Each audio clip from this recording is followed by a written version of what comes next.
This is The Voice of Aging, hosted by Bryn Malone, owner of Aging Solutions.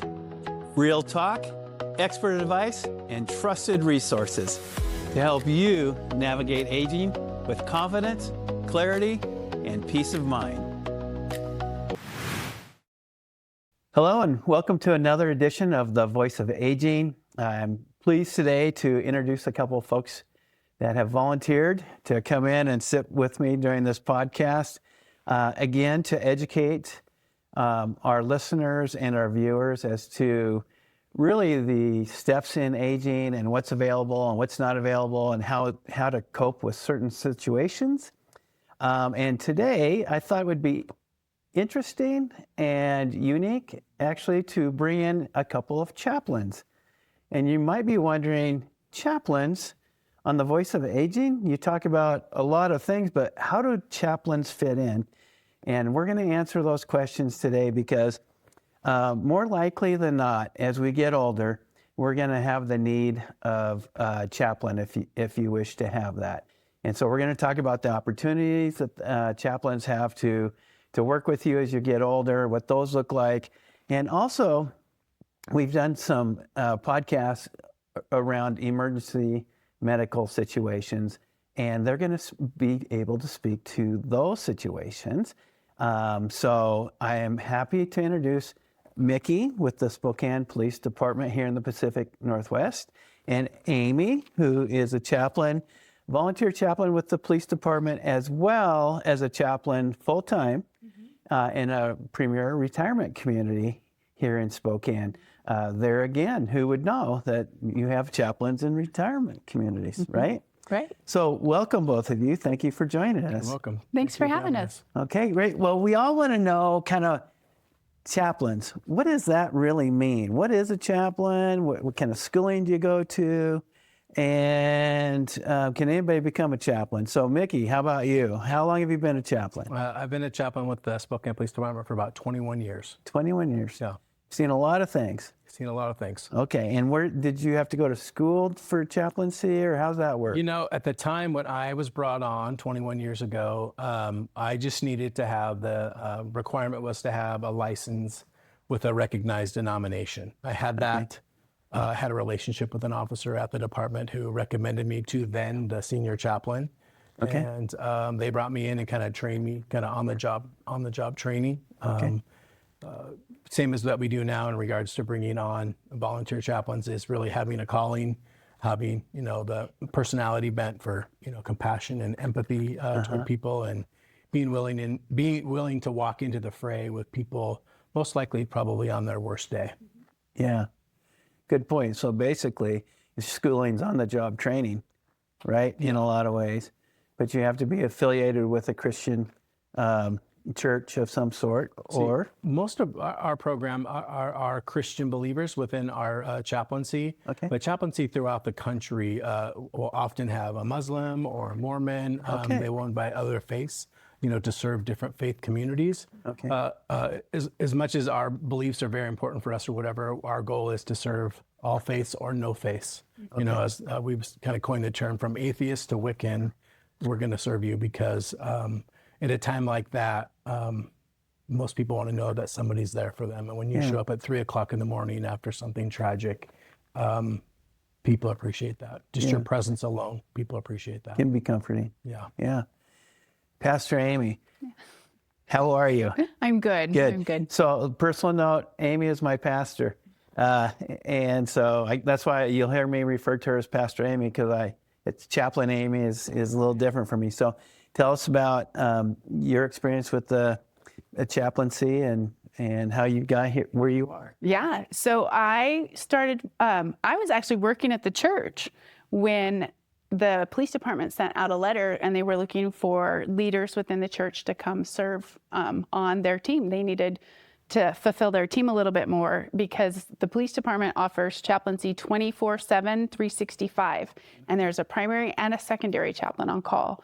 And so I kind of sought that out, try to figure out if that's the way that we were going to go, and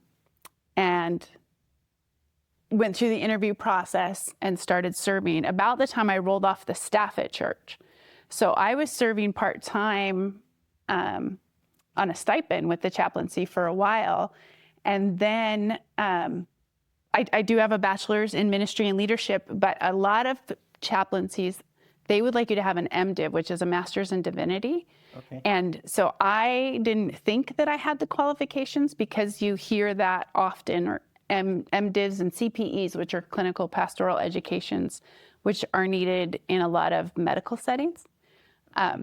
So I was serving with the police department, and then I was asked to apply for this job with the retirement home. Looked, and they wanted an MDiv and a CPE. So I said, I don't qualify. Was asked to apply anyways, and based on some other qualifications, ended up taking this job about a month ago. Oh, good. So Yeah. you're brand new to this job. Brand new to learning it in a medical community setting. Are you still volunteering with the? Yes, she is. Okay. Not as You're much not as he letting her would like go? me Right. to. I'm not going to let her go. Okay. That's great. All right. So you touched on it a little bit, Mickey. Tell us a little bit from a police standpoint, how do they use chaplains? So chaplains, see? chaplains within our department get called out. We co-respond with our officers to every DOA in the city, unless maybe major crimes might be involved. There might be a reason to hold us off, bring us in later, which equates to anywhere from 550 to 650 calls that we respond to our officers with yearly. Every year. Yeah, every year. Yeah, we average about almost 2 a day throughout the city. So our overall philosophy is that we're officer first. Everything we do is for our officers in mind, and our officers appreciate what we do. One of the hardest calls that a law enforcement chaplain will do is to show up at your home when maybe you've had a family member that's been in a tragic accident, and you're going to do what we call a death notification. And our officers so appreciate, especially ones that have come from other departments where they've had to do them on their own, to a department that has a thriving chaplaincy that will do that and take that off their plate, because it really is one of the most difficult calls that you'll ever do as a law enforcement chaplain. So if someone's in an accident, be it boating, auto accident, Yes. work accident, and families has no idea, Right. right? You knock on the door. Is that Yes. what happens? Yep. How do you do that? I think how. I mean, Right. Well, we really lean into our faith with that. It's our presence that comes along with this. We believe that we bring the kingdom with us, with the peace and some comfort when it comes to bringing that news. Of course, there's a professional way to go make those notifications, and we do try to follow that. In fact, me and Amy are teaching a class together on death notifications here just in a few weeks at the beginning of August. Okay. And so, but yeah, difficult call. so I mean, it's pretty obvious when you're knocking on that door and is the police officer that you're with, are they usually kind of leading that, or what's your role in the chaplaincy? And by goodness, none of us want to see this, but if you were to come and notify me, and I'm looking at 2 people I don't know, and they're wearing badges, what role can I expect as a family member? Well, there's a debrief before we get to the door. So typically we meet up with our officers. They can tell us if there's information about the address that we need to know. And there are some addresses where they're like, I'm the lead, you'll stand here, this is how this is going down. Okay. And there's some addresses where they're like, what do you need from us? How can we come alongside you? Yeah. Typically, when you knock on the door and you give people a moment, you introduce yourself as a chaplain, they have some sense of idea that they are not going to hear news that they are going to welcome. Yes. Okay. Yeah. We like to try to let our officers take the lead, because, but if there isn't any history with that address where they might not be law enforcement friendly, we usually try to be the ones. They're there to kind of protect us. Right. Because you never know when you knock on a door what you might be encountering. Even if there isn't a history, you have no idea what's on the other side. So if you're knocking on somebody's door at 3 o'clock in the morning, you just don't know what you're going to get sometimes. So taking an officer with you is because safety comes first. Okay. I would personally want to take the lead on that, as long as, first and foremost, we try to verify who we're talking to, birth dates, names, all that kind of stuff, to make sure that the person that we are talking to is in fact the next of kin for our decedent. Okay. So So it's important that it's the next of kin Yes. that Yeah. they would Yes. report that to. Yes. Okay.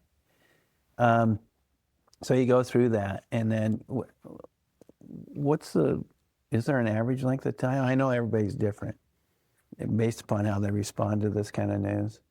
But what do you try to leave them with as you're kind of wrapping things up?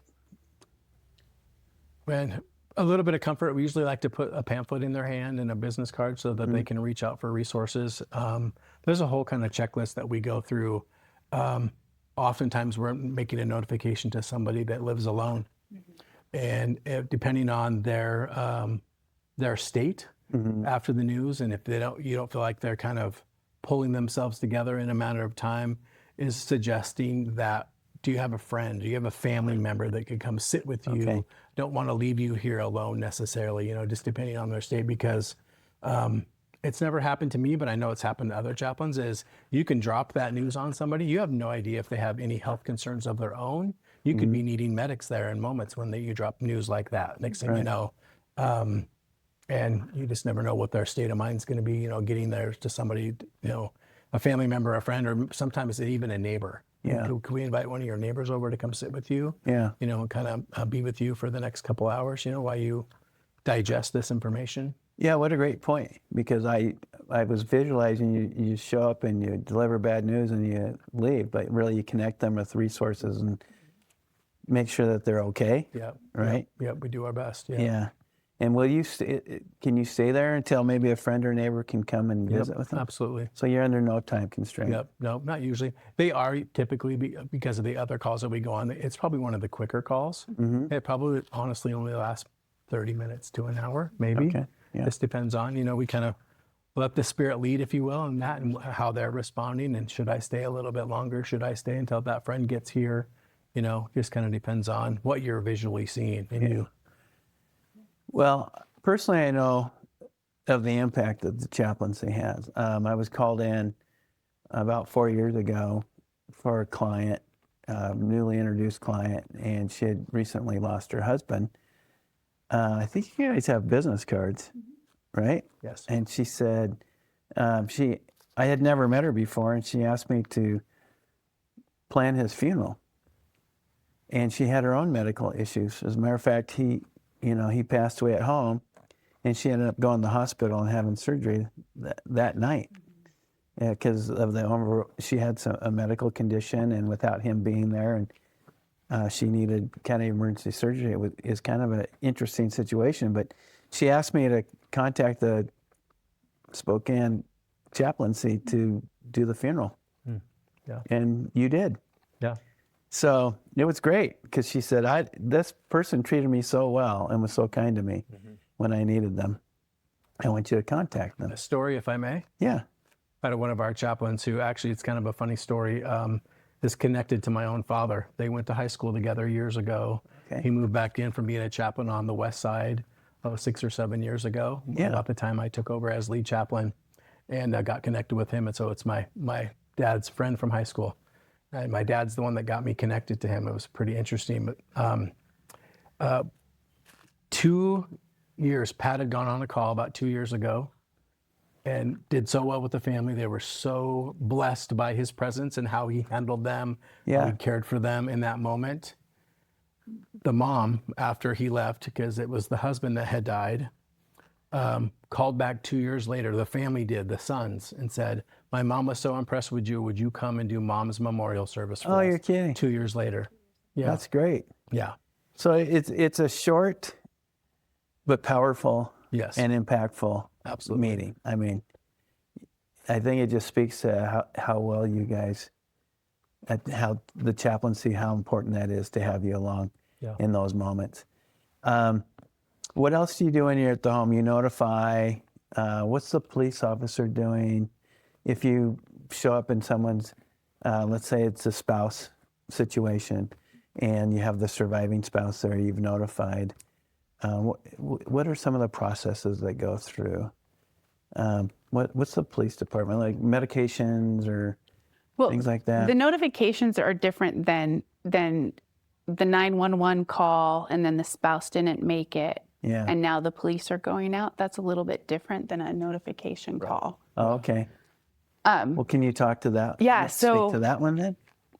I explain it, we're role based. So when there is the 911 goes out, the fire goes out, and then they do declare deceased. Okay.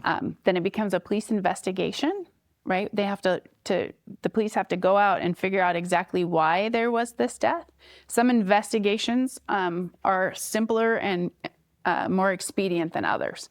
Okay. Just based on what has happened. And so our police officers get on scene, we show up, and while they're doing that investigation, it's our job to come alongside the families during that time and explain it Okay. to them. And so I explain it in the manner that it'll go one of three ways. The loved one will be released to the family right away, right? So if your loved one was 90 and had a bunch of medical history and a bunch of meds, that investigation is going to be way swifter than not. So our police come on scene, they see all the things they need to see, and then they call the medical examiner's office, and the investigation's turned over at that time to medical investigators. Okay. They look up medical records and all of the things that they have access to. And then they'll... Some of the questions that get asked during Yeah. that, not to interrupt you. No, we do it. Is there any current, have they been hospitalized recently? Have they seen the doctor? Have they taken any falls? Like all those questions, in regards to what could have led to today's event kind of thing. Okay. So, Yeah. yeah. So the medical examiners are examining into that. And then from there, they'll make the decision to release to the family right away. Okay. This is not an unexpected event, so we'll just release to the family. So if they release to the family right away, we come alongside and are there plans in place? Did they want cremation? Did they want burial? And it's a glorious thing when they're like, we had prepaid and here's our, and there's no choices to be made. And we just call transportation to come pick up the loved one. We wait with them, and our police officers, if the medical examiner releases, the police officers can leave, and we stay with the families at that. So how does the medical examiner release it? Because they're remote. You wake them up in the middle of the night. Yeah. Everything's done electronically. Yeah. You're there with the spouse that is surviving spouse, right? And the police officer's doing their work. So we have a chaplain in the home. We have a police officer in the home. Or two. Or two. Yeah. Okay. A little bit overwhelming. Yeah. Right? Sure. And then you brought up a good point that when you say release to the family, you're basically saying we can have the funeral home come pick them up. Correct. Yes. Yeah. So the very practical thing that we do as SPD chaplains, and like Amy said, it's amazing when families have those pre-plans. They've already have a funeral home chosen. It's already paid for. Happens so rarely in Spokane. I don't care if families make $1 million a year or $10,000 a year. Literally nobody in Spokane has their funeral arrangements made. Like nobody. So the national average for that is 83% do not have. We're probably higher than that. Okay. Pretty close. Yes. Yeah. And so. So then what happens? So practically speaking, we will come in to people that would call themselves non-religious, but we're here to fill a practical role, not only to take that emotional strain off our officers so they can do their investigation, is when most of those families, like we've already said, don't have those pre-plans made, is we come alongside, ask a few key questions to get them headed in the right direction to help them make that funeral home choice. And so, a lot of times, unfortunately, in Spokane, it comes down to who's going to pay for this and what's the cheapest route to go. Well, we know cremation is a lot less expensive than a burial these days. So, yeah.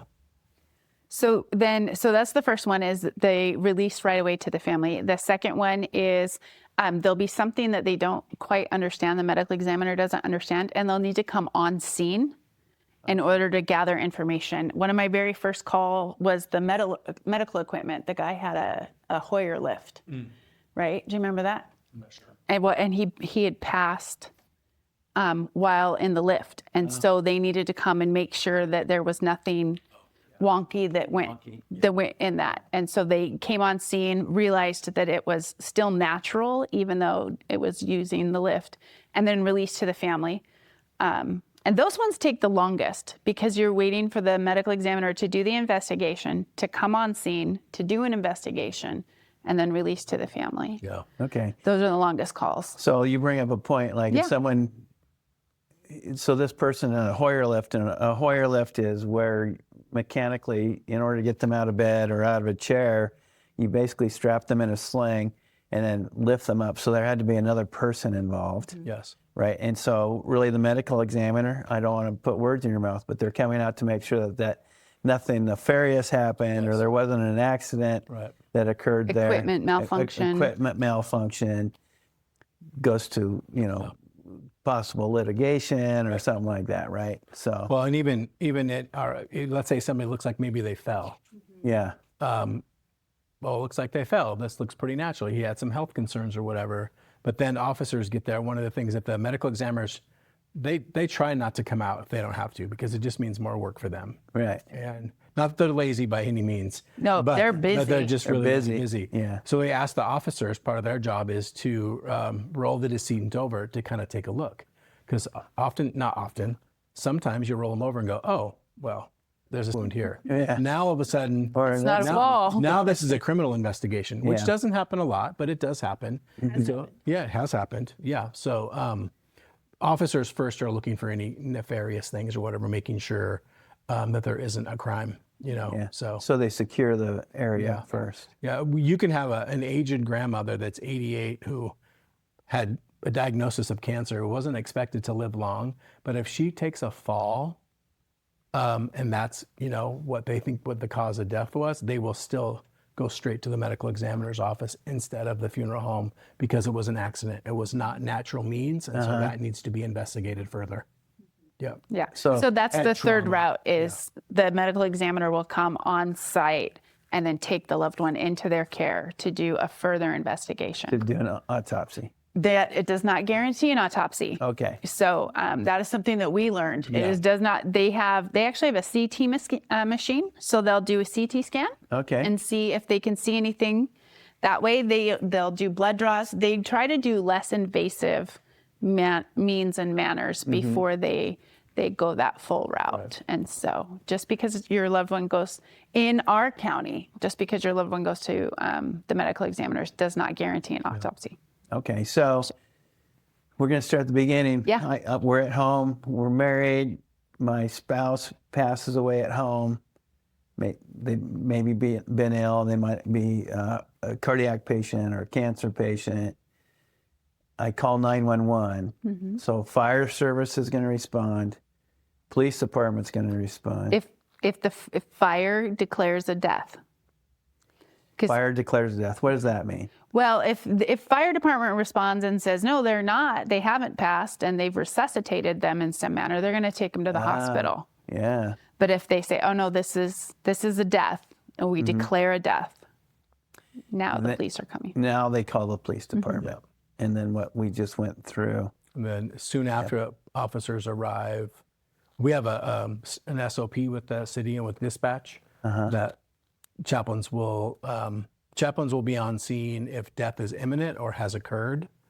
Like I said earlier, unless maybe it's like a major crimes thing and that detectives need to talk to people first before we get to them.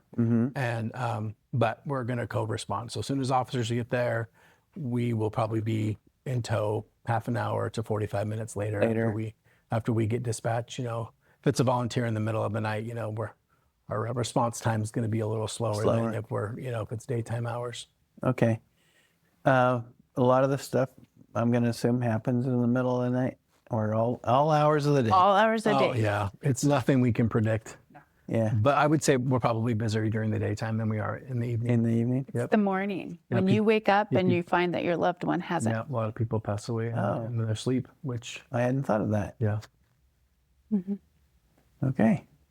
Well, that's a cold splash of water on all of us, right? Yeah. Yeah. Okay, but that's probably how most people, the way that most people. Saturday, there were 3 Yeah.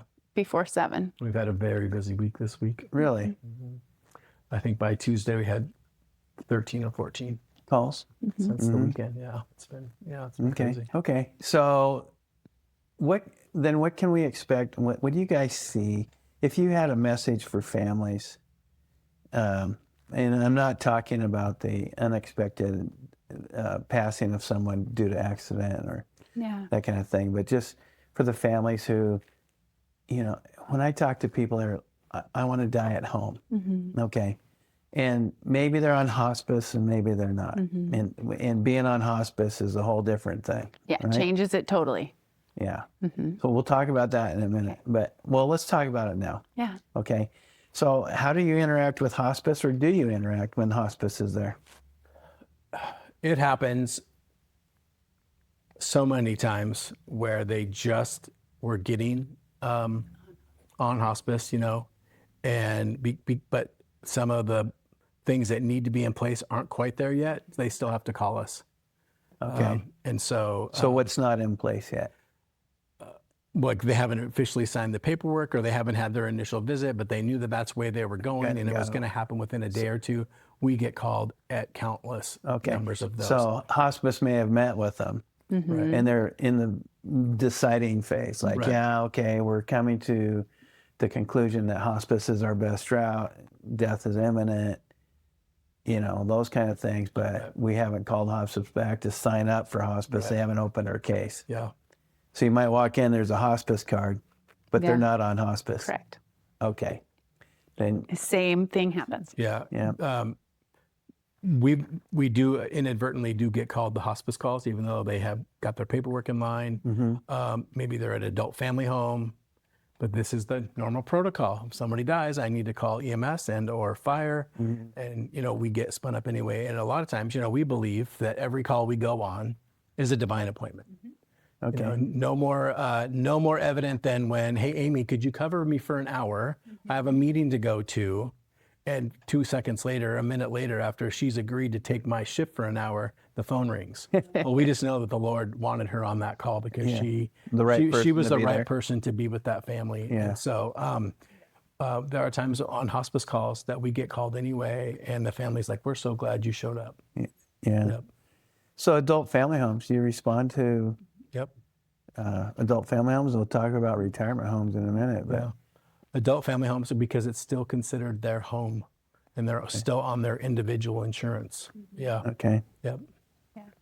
Okay. And how's it work with retirement communities? Well, I think I'd want to pause. You asked about the hospice and the getting there. It changes it a little bit, just in that they have the medical people. So when I remember when my dad was on hospice, I still called 911 because he had passed. And hospice was like, why did you do that? And I'm like, well, that's what you do. That's what you do. So it all works together and it all comes out in the wash. Well, hospice does the declaring Yeah. of the decedent, right? So But I think the thing that I was thinking about was when you had said, what do you want people to know? yeah.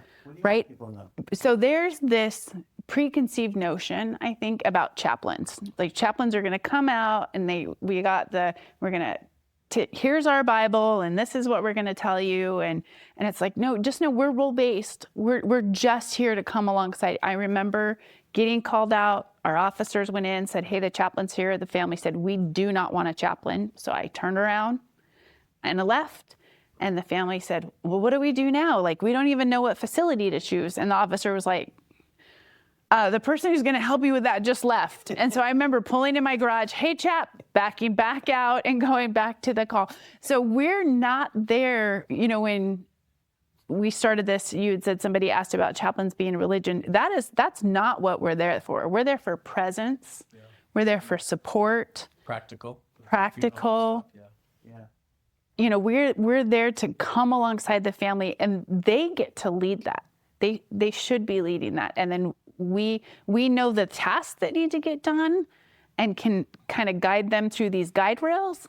Yeah. But their needs and their necessities are the boundaries. Are what's driving. Yeah, are the drive. A story, if I may. A couple winters ago, really bad snow, Indian Trail, pull into this cul-de-sac, and one of our officers who, big supporter of the chaplaincy, knows how our program works, knows the practical piece that we really fulfill. Because in that moment, like Amy's story was people don't know what they don't know. And then all of a sudden they're like, well, how do we answer that? Well, you just asked your chaplain to leave. They were going to help you with that. And he goes, just want to let you know, these people are kind of refusing a chaplain. I tried to let them know that, our chaplain isn't here necessarily for religious purposes. He's here to really practically help you through the next couple hours. So they went ahead and agreed to let me go ahead and get in. Never more evident that a chaplain can always be a blessing on these calls, regardless of what their religious beliefs are. Is I took 2 steps onto that driveway, and the grandson, who was just broken, threw his arms around me and gave me this huge hug before I had a chance to introduce myself or anything. And that family at the end, by the time we were done, appreciated a chaplain being there, even though they were very boisterous or whatever at the beginning. Like Grandpa was an atheist, but they appreciated a chaplain coming that day. So they're trying to honor Grandpa. Yeah. Right? Yeah. Like, no. Yeah, because I've had clients that have thrown chaplains out before when they come to pray with them in the hospital or whatever. And it's like, no, I don't. You don't have to have a chaplain come visit you. You don't have to. It's not required. But so Grandpa was that way, and they're trying to honor Grandpa. But the family, at that point, it's not about Grandpa. It's about who Grandpa left behind, right? Yeah. That's a great story. Thanks for sharing that. Yeah. So I went back to the home, and I got to walk in. I didn't get to walk in before so I got to walk in, and I don't look like a TV chaplain, right? I got, first I'm female. I got some tattoos hanging out, and they're like, you got some wait rings. a minute. Not if I'm in my uniform. I don't have any rings. She's not supposed to. I'm not supposed to. I don't. Unless I forget. Anyways, we, oh, you're the chaplain? And they were so surprised. And they were lovely. And I spent hours there with them. And so it was really a sweet divine appointment. But yeah, it was like, I'm not coming in to tell you to turn or burn. Yeah, it's like Father Mulcahy from Mass showing up, and that kind of. He was a lovely man himself, but okay. So what I'm hearing is families who are prepared, probably with pre-planning and talking about this, particularly if mom or dad's really sick or the spouse is really sick. There's some things you can do. You brought it up, Mickey. You don't know what you don't know. People don't know what the questions are to ask or how to be prepared, which is why we're doing this, to kind of give them some ideas and get them to start thinking about that. So let's say that we're not at home and we move to the most premier retirement community. In Spokane. It's known as a CCRC, which is a continuum care community, right? Yeah. So you can be there from the time you're independent to needing a little bit more assistance to maybe nursing care and end-of-life stuff, correct? Memory care. And memory care. Yeah. Okay. So what's that like being, what do you see there, and tell us a little bit about being a chaplain in a community? It has been such an adventure, because I'm still going that uphill battle about. Just yesterday, someone's like, well, I hope we never meet. And I was like, okay, that's great. He said, I hope we never need your services. And I was like, well, okay. That's fair. But just that, well, I'm not religious. And I'm like, well, great, neither am I. And just like, we just start with our names? Like, hi, I'm Amy. And just being out there. So coming into this, the person that was there before was 10 years and highly, highly loved. And so I have this uphill battle. Big shoes to fill. I do, but I've said this before. I said it to the fire chaplain up north who took a job from a guy, and I bring my own shoes to the table, so it's fine. I don't feel like I'm filling anybody's shoes, but just my first goal up there was presence. Like, do you know you have a chaplain? Yeah. Do you know you have a chaplain? So I came from playing a volleyball game today. So what happens is the staff play volleyball and the residents get to watch and cheer and laugh at us, make fools of ourselves. So why did I play volleyball today? Because then do you know that's our chaplain? Do you know we have a chaplain? Do you know she plays volleyball? Not very well, but that's okay. But just to be out there and be a presence. So I'm the chaplain for the residents and the staff. And so what a great time to just high five people. And so I have this uphill battle of like, I don't need a chaplain. Well, how do you know that? Do you even know what a chaplain does? Right. And so we don't. That's why you're here. Right. Yeah. And so we just want to encourage. But I have, after serving with the police department, kind of this drum that I'm going to be beating about what are your next steps? Well, I have a DNR. Okay, but what's after that? Like what's and Or Bryn what's knows, before that? Yeah, Bryn knows my mom, but when my dad passed, he would say everything was in the folder. Everything was not in the folder. Everything was not in the folder on what he wanted from cremation to where he wanted to be buried, and so your family has lost you, whether it was planned or not, and to have the expectation that they're going to know or remember what you wanted, like let's get that in a safe space so that when the time comes, they don't have to make these decisions. How heavy is that for a family to be? Is that guessing or Well, guessing? it is. And then when they're like, well, I hate to be that person, but what's the cheapest? Because I didn't plan for this, and neither did my parent. And they feel horrible. And thank goodness we don't have any terrible places here in Spokane. So they're all really reliable, and so it's like, no matter what you choose, I believe you're going to get a quality of care here. So don't worry about being the least expensive. I always take the cheapest. I'm like, we're not going to talk about the cheapest. We're going to talk about the least expensive, or if they even need that in those moments, let's talk about the best value. Right? Because you need to not fret that you're doing a disservice to your loved one. I don't think there's any. We are really blessed. We have a few or whatever that we kind of prefer, but we are blessed with amazing funeral homes in Spokane. Yeah. Yeah. So important, because trying to make a decision under that kind of stress, I think it sneaks up on you, even if you were kind of expecting death, when it actually happens. Yeah. And you're in that first 48 or 72 hours of grief. Yeah, I sat with a lovely man. He was 90, she was 90, and he's like, I just never expected this to happen. Okay. Okay. Yeah. And it's true. Story. I believe you. Yeah. And everyone's response to grief is so different. Yeah. I've had the same response. Grandpa was 98, and their emotional reaction was that they'd lost like an 18-year-old. Like whose Really? life was ahead of them, because they really, in their mind, Grandpa was going to live forever, And so, but back to the practical piece, if families really, really knew the burden it is when you leave your kids without pre-planning, people would, would take the time, because it doesn't get cheaper as the years go on. No, it's more expensive. It gets more expensive. And so to get your pre-planning done as soon as you can. And there are some affordable ways, even like monthly payments, to pay off, like, let's say your cremation plans, is to sit down with a pre-planner and do that for your family. Yeah.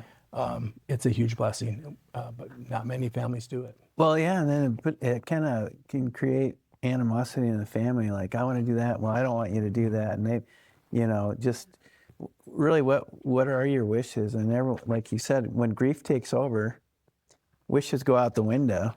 Right. Because grief takes over and controls. Well, people, I had a conversation with Dad 20 years ago, and I remember him saying this. Well, he told me last week or whatever, and then you get emotions or whatever, and now it causes some turmoil with I'm going to families. stand up for what Dad told me, and I'm going to stand up for what Dad told me. But if it's written down in plain English, out there for what I wanted, it does help your family navigate those things. I've told this story before on camera. I'll reiterate here. I went to see my primary physician a number of years ago for my annual checkup, and his medical assistant asked me, well, what do you do for a living, Bryn? I said, well, I'm a support person for aging families, and we have things in place, and we have these hard conversations that we're talking about so that they're well planned out, so we try to reduce family conflict and make it easy for everybody. And she goes, oh my gosh, I lost my mom. She was in her early 50s, and she and my dad are divorced. I'm like, Dad, because I'm now the daughter in my early 30s having to make decisions that I thought I would never have to make until maybe I was in my 50s or 60s. I had no idea. And I carried such guilt because I'm like, what would Mom want? And how's this going to look? And do we have a full-blown funeral? How are we going to pay for it? Am I going to ask my dad, for money to help bury Mom? All that. And she said, so I I planned it, and I was a nervous wreck the entire time because I kept questioning. Yeah, she goes, it made me sick. And then I got to the point where I could go clean out Mom's closet. And in Mom's closet was handwritten notes about what she wanted. And I was close. Oh. So she's like, I breathed a sigh of relief because I was close. But I had no idea. And that entire time, I was a mess. Just questioning. I was in tears all the time. Just that emotional stress. Am I going to be criticized? Yeah. Is somebody going to question what I'm doing? Right. Is Mom looking down on me from somewhere and judging me? All those things. Because grief It's heavy. it's heavy. So, yeah. I think the other one for that is I've had a lot of conversations, not a lot of conversations, but I've had conversations with families that are like, well, Mom didn't want a funeral. Well, Mom's not here. And do you need that for your healing and your grief? And so if you have those conversations on the front where Mom's like, well, I don't want a funeral. And you can say, Mom, like, we want to celebrate you. We want it. Like, this is going to move us through our healing in this. Then you can not fret about not honoring your parents' wishes. Yeah. And still grieving correctly. Well, I think it's important we address that because the person is deceased. And I think if we could renew people's minds to having families, and this is how we coach, through our advisor group, how we coach people, is like, okay, you're going to pass away and you don't want that because why don't you want that? Well, I don't want it to be about me and I lived my life and blah, blah, blah. And I'm like, well, you're making it about you because you're not allowing the family to grieve. So let's ask your family what they want and see if that aligns with who you are and those kind of things. Kind of like the atheist grandpa, but the grandson needed, maybe you felt like grandpa, right? Yeah. And that hug just was reassuring that grandpa was okay. Yeah. Right? So that's what we're trying to do. That's why we're having these conversations now is maybe give people a different perspective. You don't want it to be about you, so don't make it about you by telling people that they can't celebrate you in their way. I'm Irish, so we're going to have a wake. I'm already, I don't even have to be there. You guys can just, Have at it. have at it. Yep. Put a picture of me up somewhere. Make sure it's a picture where I'm looking good, though, in my younger years. That's my only stipulation. Yeah, that's my only stipulation. A little less gray, a little more on top. A little bit more on top. Yeah, a little less shiny. A little AI generated. Yeah. So I think those are all great points. Those are great stories, very poignant. Yeah. I think the thing about chaplains, too, I've run into them for the last 30 years in this business, but I just, kind of took you for granted. Like you're there if we need a prayer. Yeah. There for prayer, right? But it's really much more than that, isn't it? Yeah. Your Emotional connection. support, resource. We started up at the place, we started a grief group and a caregivers group. Like, let's do a full gown. It's so much more. And yeah, again, what do you need while we're here so that you're living? It's really helping people live, right? Yeah. And embracing their life and as they're moving through that. And grief's a part of that. Yeah. It's so under talked about too. Under talked about. So, chaplaincy PTSD. Okay. Is that a thing? A little bit. You guys go on some stuff. Yeah. So what's that look like and how do you take care of yourselves? We gather. Yep. We do a once a month gathering. Do you have anything you need to talk about? Do you have anything you need to process? I left a call one time very early in my career and said, Mickey, this is not for me.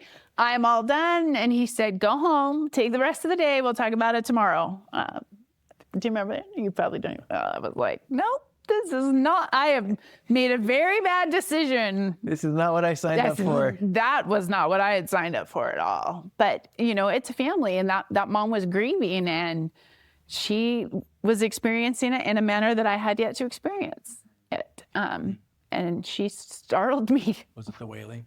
It was the wailing. She was the biblical wailing. They talk about wailing when someone loses someone that they did not expect. And we're talking about a mom losing a son in a very disastrous manner.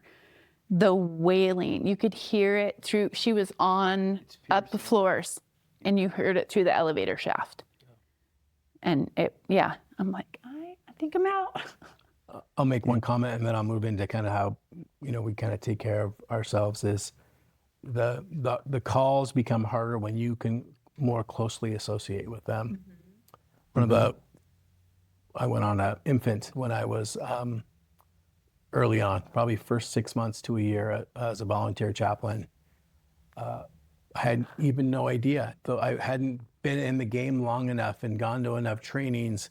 Like what's PTSD or PTS, injury, trauma. And why am I getting up in the middle of the night to go see if my infant is breathing? I had no idea that I was being affected by that call, and so. Your behavior changed. Yeah, but, it was years later until I started having these categories of thinking like, oh, wow. Like Amy said, we try to take some time to actually debrief calls with our chaplains every month. But if we need to do it before then, we borrow each other. Sometimes just the simple act of talking through the call helps us properly file that away in our brains. And sometimes it can take more. Like a few years ago here in Spokane, we had one of our own officers who got shot.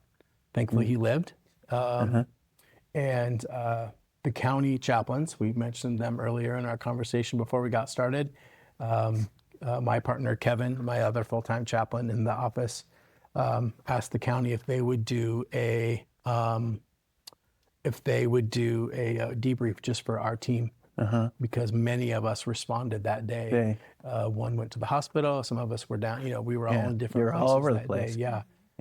Not sure if I've ever shared this publicly before, especially on a podcast, but I remember pulling up into the building maybe a day or two after it happened, and I couldn't walk into the building. I had to take some time to weep first, even though he lived or whatever. But that's like scary. I'm like, so those departments around the country that have lost multiple officers or whatever, I don't know how they cope with that. But everything's on the table, from a conversation with another chaplain. We're not shy about saying, hey, if there's, if you've got insurance and can go visit a counselor, and kind of process that, if that's good for you. There's a myriad of ways where, of course, we try to stay connected with the Lord and process with Him and pray. But I think the majority of our chaplains would all say, God has been really good to me, that those calls don't linger. God just gives us this grace to go do what we do. Doesn't mean we shouldn't take care of ourselves, right? And continue to process. In training last year in Arkansas, I met with a guy who was a 25, 30-year cop who's now become a chaplain, and he's teaching this stuff. And he went on a particularly hard call, but he didn't feel like it affected him that much. And then he got a little inkling that said, practice what you preach. And so he picked up the phone and he called his guy that he always talks to after difficult calls. And even though he didn't necessarily feel like it affected him, like, I could be okay. I can move on with the rest of my day. But when he got off the phone and did what he preaches, there was a weight that lifted that he didn't quite know was there. Just kind of something heavy. Didn't really recognize it, but realized something was a little bit off, right? So listen to ourselves. So all the family members are out there lost a loved one. Lean into that and just seek some help, whether that's through grief counseling or whatever it might be. And Debriefs. Hospice offers, counseling for families after if they're on services. So we try to offer our families on our pamphlet that we give to every family when we go to DOAs is grief share. The grief share link or whatever to see if they could find a group. That they can attend grief share. And that's free of cost. Free of charge. It's free of charge. Why wouldn't you do that? And you've seen other people in your similar circumstance, and that's really important. Okay. What didn't we cover? What questions did I forget to ask you two? I kind of want to go back to the beginning of whatever we do, even though a lot of our chaplains Most of them have come to us or whatever because they have a ministry background. Okay. Some of them were pastors for lots of years, but that's not necessarily a requirement. You know, we will do on-job training, but many of our, Amy and I actually graduated from the same college. I went to college after I was a chaplain and got my degree, same degree that Amy has from the same school. Okay. And but we go to, and actually it's really great this year. We have the International Conference of Police Chaplains. It's coming to Spokane this year. Oh, wow. And so we're getting to send 10 or 11 of our volunteers for a week long of some basic training for chaplains, which we're really, really excited about. Well, that's So great. We're big on educating people. And as a program, we're trying to get better and better at that because we want our chaplains to be professional. There's one thing about having the calling and the personality bent, but the training really, really does help. It'll pay dividends down the future, whatever, to stay in this game for the long time. The better you guys are at your job, the better you can be for somebody in need, right? Yeah. And there's other training too. The ICPC is in Spokane this year, which is a complete blessing for our team. But there's a First Responders Academy I went through last year that was with some fire.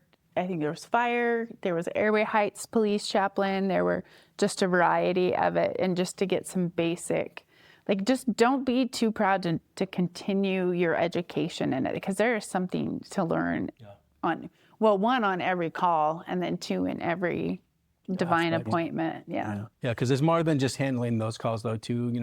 We'll take classes on, how to better have a relationship with your officers and going on ride-alongs and things like that, creating programs for families and things like that, just the ministry scope of the chaplaincy, not just specifically when we get called out into the field.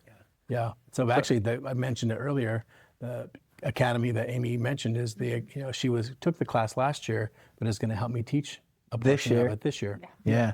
And that just makes for a better law enforcement team as well, right? And just it gives law enforcement, because that's a tough, first responders, whether you're fire service or ambulance or police service, is a tough gig. And you guys are a godsend, really. The other thing I think is just really important to reiterate here is that there's chaplaincy or people like yourselves that represent all different religions, a Muslim religion, Mormons, probably, I'm going to say the rabbis, rabbis, that are available for people. So you really are there to meet word people's belief system. Do you have an atheist person out there that? I'm sure. Somebody that does that. Okay. So what else did I miss, or what else would you guys like to offer? In regards to other faiths or whatever, one of the questions I like to ask on scene is, do you belong to a faith group? Okay. And would you like me to call them to have them come be with you? So trying to honoring their faith system right away to let. So you have, that's part of your resources. You have contact information. Well, not necessarily contact, but just asking them, because because they're in grief, they might not be thinking that I can call my pastor or my rabbi or whatever. And so we like to remind them, hey, is there somebody from your church, or you do belong to a faith group that I can invite in here with us during this time? So. And I've been working since I've been up at the retirement community. There's a volunteer chaplain who's been there. There's a pastor who comes from Moscow who leads a Bible study, and they've been really sweet with me. And they're like, "Hey, you're the chaplain here." And I'm like, "No, ministry is a team sport. Like, everybody's in the game. Like And so if we just remember that, we're just walking through this together to try to walk through people on their hardest days. I think the other thought is, and it's really sweet. I went on, I was on Saturday, I was on a call, another divine appointment.